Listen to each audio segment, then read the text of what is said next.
నిర్మాతలు సినిమా తీయకుండా ఉంటే ఆఫీస్ ఖర్చు మహా అయితే నెలకు కొన్ని లక్షలు, ఏడాదికి మహా అయితే ₹1,00,00,000. అలా కాకుండా ఏదో ఒకటి తీసేయాలని సినిమాలు మొదలెట్టేస్తే కోట్లకు కోట్లు నష్టం.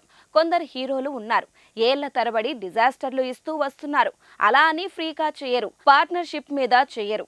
7 నుంచి 9 కోట్లు ఇవ్వాల్సిందే. అలా ఇచ్చి నిర్మాత శంకరగిరి మన్యాలు పట్టేయాల్సిందే.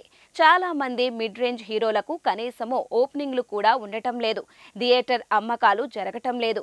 ఓటీటీ వాళ్ళు పావలాకు 10కి అడుగుతున్నారు తప్ప రేటు రావడం లేదు. ఇలాంటి గిట్టుబాటు లేని హీరోల జాబితా పెద్దదే ఉంది.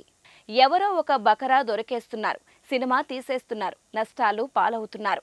ఏళ్ల తరబడి హిట్ లేకపోయినా, ఏళ్ల తరబడి డిజాస్టర్లు ఇస్తున్నా ఇంకా ఎందుకు సినిమా తీస్తున్నారో తెలియదు.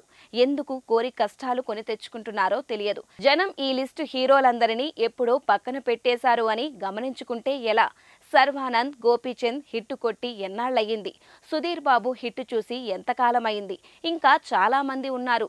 అసలు హిట్ చూసి, సరైన ఓపెనింగ్ చూసి ఆ మాటకు వస్తే పెద్ద హీరోల్లో కూడా హిట్ చూసి చాలా అంటే చాలా కాలం అయిపోయిన వాళ్ళు ఉన్నారు.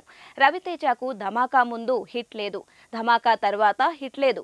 పైగా చేసిన ప్రతి సినిమాకు నిర్మాతలకు కోట్లకు కోట్లు గల్లంతయ్యాయి. అయినా 25 కోట్లు ఇచ్చి మరీ సినిమాలు చేస్తూనే ఉన్నారు నిర్మాతలు. సర్వానంద్ 9 నుంచి 10 కోట్లు ఓటీటీ అమ్మకాలు లేక స్వతహాగా పే ఫర్ వ్యూ కింద విడుదల చేసుకోవాల్సి వస్తోంది. గోపీచంద్ 7 కోట్ల వరకు రెమ్యునరేషన్. ఈ జాబితాలో కొందరు మెగా హీరోలు కూడా ఉన్నారు. చిన్న హీరోలు కోటి ఆపై తీసుకుంటున్నారు. వారి లెవెల్లో వారు నష్టాలు ఇస్తున్నారు. ఈ జాబితాలో కొందరు మెగా హీరోలు కూడా ఉన్నారు.